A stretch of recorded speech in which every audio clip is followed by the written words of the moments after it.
Good morning বন্ধুরা, দেখো ছাদে চলে এসেছি। একটা সাদা টগর ফুটেছে আর কত কুড়ি এসছে, প্রচুর কুড়ি এসছে, কিন্তু একটা একটা করে ফুল ফুটছে। এত টাইম ফুল ফুটেছে, কি সুন্দর কালার এসছে, দারুণ কালার এসছে। এটা লাল কালার, দেখো কি ভালো লাগছে। আগের দিন দেখিয়েছিলাম একটা ফুল ফুটেছে, পাঁচটা ফুল ফুটেছে। এটা লাল, এই একটা কালার দেখো কি দারুণ, লাইট গোলাপি কালার, একই এতে দেখো লাল আর এটা ফুটেছে, কি ভালো লাগছে দেখতে, সত্যি খুব সুন্দর লাগছে। দেখো এখানটাও কত, দেখেই আমরা স্কুলে যেতাম ছোটোবেলায়, যখন 9টা বাজবে এই ফুলগুলো ফুটে যেত। তখন তো অত ঘড়ির সময় ছিল না, এই ফুলগুলো 9টার সময় ফুটতো। কিন্তু ছাদ থেকে চলে এসেছি, চলে এসে দোকানে গিয়ে রেড কাউ 2 প্যাকেট দুধ নিয়ে এসেছি। আজকে দুধ চা খাবো, 4 দিন পরে আজকে চা খাচ্ছি, মাথাটা ভীষণ ধরেছে। দেখো তেজপাতা দিলাম আর আদা থেতো করে দিলাম, দিয়ে 4 চামচ চা দিলাম, চিনি ছাড়া চা করব। চাটা ভালো করে ফুটিয়ে নিয়ে তারপরে চাটা দিলাম। চাটা করতে করতে আমার একটু বাইরের দৃশ্য দেখতে ভীষণ ভালো লাগে, জানালা দিয়ে একটু দৃশ্য দেখে নিলাম। চাটা হয়ে গেছে, গ্যাসটা অফ করে একটু 2 মিনিট ঢেকে রাখবো। ঢেকে রাখলে চাটা খেতে কিন্তু খুব ভালো লাগে। তারপরে চাটা ছেঁকে নিলাম, চায়ের গন্ধটাও ভালো থাকে। আমাদের দুজনার জন্য 2 কাপ চা করে নিয়ে টি টেবিলে চলে এলাম। আমার হাজবেন্ড বিস্কুটগুলো কোটোর মধ্যে ভরে দিচ্ছে। তারপরে আমরা দুজন মিলে চাটা খেয়ে নিলাম। চা খাওয়া হয়ে গেছে। আমার হাজবেন্ড হাঁটতে গিয়ে 2 তারি লাল শাক কিনে নিয়ে এসছে। শাকগুলো এবার ভালো করে বেছে নেব।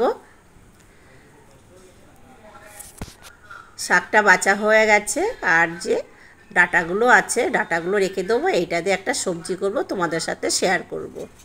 তারপর আমি বাজারে গেছি, দেখো মাছ কিনতে গেছি। আমার হাজবেন্ড অল্প মাছ কিনতে পারে না, সবজি কিনলাম।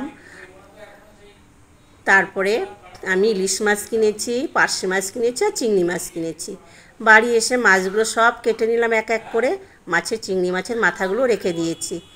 আর একটা মাছ 4 পিস হয়েছে ইলিশ মাছ। এগুলো কাটতে কাটতে আমার হাজবেন্ড ভাত গরম করে দিল।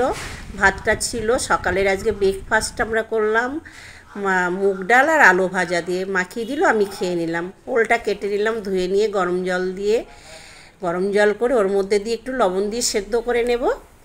তারপরে এই মাছে নুন হলুদ মাখিয়ে নিলাম, ঢেকে দিয়েছিলাম।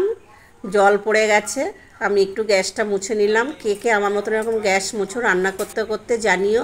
আমার এরকম গ্যাসের নোংরা থাকলে আমার ভালো লাগে না।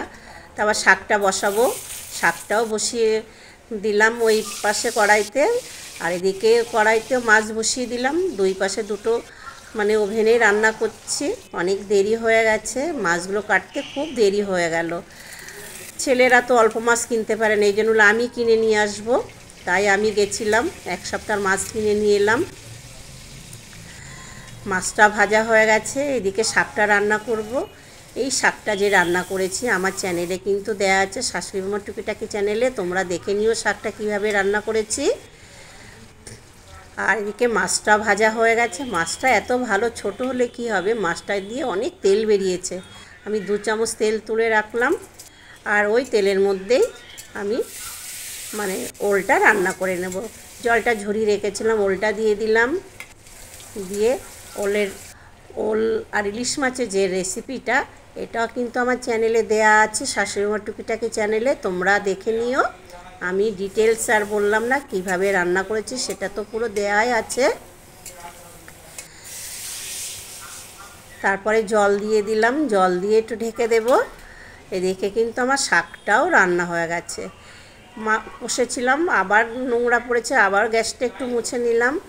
শাকটাও হয়ে গেছে। এদিকে মাছের ঝোলটা কিন্তু হয়ে এসছে।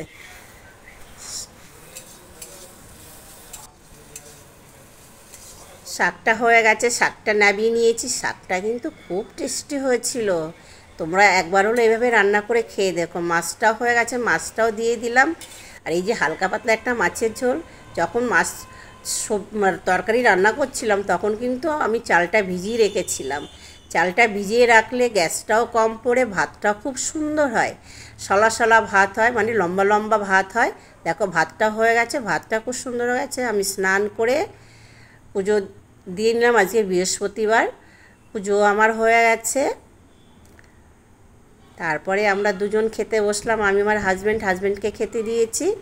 আমার তো ইলিশ মাছ হলে আর কিছু খেতে ইচ্ছা করে না, তাও একটু চিংড়ি মাছের মাথা দিয়ে শাক করেছি, সেটা একটু নিলাম। খুব টেস্টি হয়েছিল খেতে। একবার হলো তোমরা এভাবে রান্না করে খেয়ে দেখবে বন্ধুরা। আর ইলিশ মাছটা কি বলবো, গরম ভাতে যা লাগলো না, হেভি হয়েছিল খেতে। দেখো আমার হাজব্যান্ড অর্ধেকটা খেয়েছে আর অর্ধেকটা আমাকে দিয়ে দিল, যেহেতু আমি ইলিশ মাছ আমার প্রিয় মাছ, সেই জন্য ও খেলে আমার জন্য অর্ধেক দিয়ে দেবে। খাওয়া হয়ে গেছে, একটু রেস্ট করে নিয়ে এই যে আমরা গোল প্লেটের ব্যবসা করি।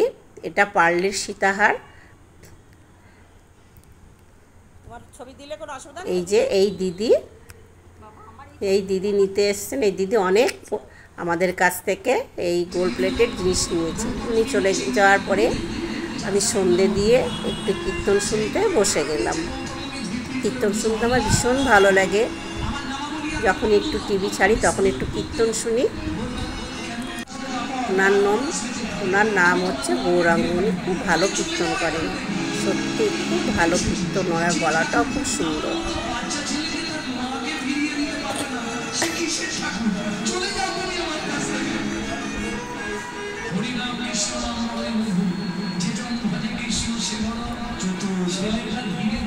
কীর্তন শুনতে শুনতে আজকে চাও খাইনি আর টিফিনও করিনি, হাজব্যান্ড বাড়িতে নেই।